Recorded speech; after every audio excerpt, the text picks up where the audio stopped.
हम लोग के गार्जियन समान गुरु समान है, जो कुछ भी हम लोग सब कलाकार बजाना गाना सीखते हैं। एक बार इनके नाम पे जोरदार ताली बजा दीजिए, क्या बात है वाह। और हमारे साउंड साहेब जो कि हम लोग गा रहे हैं, आप लोग तक आवाज जा रहा है लोग, तो सब इनके पुण्य कृपा से एक बार इनके लिए जोरदार ताली बजा दीजिए।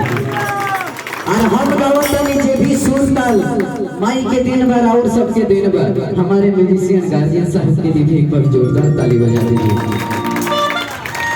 क्योंकि आप ही लोग हम हैं, आप ही लोग से हम हैं और आप ही लोग से सारा दुनिया है।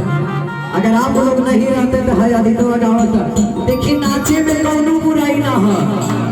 देव के देव महादेव भी डांस किए थे, तो हम लोग नाचे तो क्या हुआ।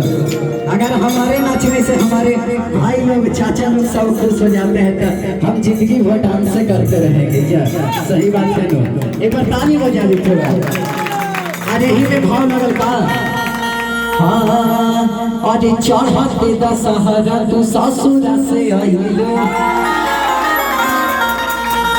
अरे जाई कइले बड़ू पूजा ना कइलो। कहतारे पति जी कहतारे पत्निया से, अरे ऐसे ना उल्टी पाला मार के जा, अरे ऐसे ना उल्टी पाला मार के जा।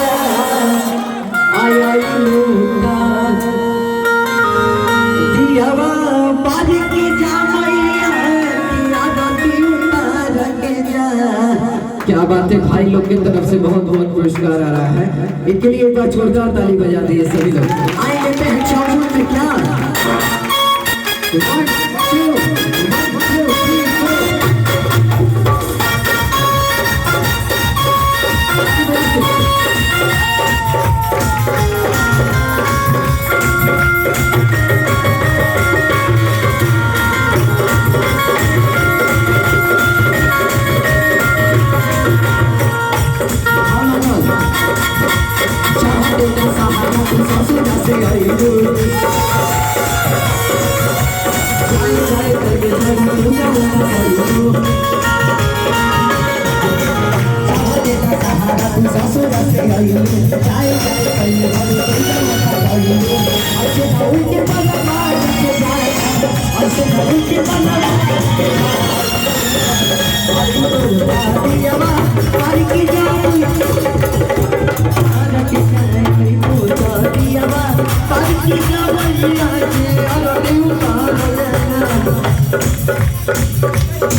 क्या बात है, आई जितने भी भाई लोग हैं प्रेम से बोलिए सोनी मैया की।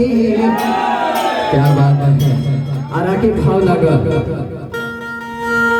ठीक बना। अच्छा थिंक में थोड़ा प्रॉब्लम हो गया था, बीरू भैया का थोड़ा आर्थिक में प्रॉब्लम हो गया था, लोड ही नहीं ले पा रहा था, इसलिए थोड़ा बीच में कट जा रहा है। अपने भाई को अपने बेटा को माफ कर दीजिएगा किसी भी तरह। आई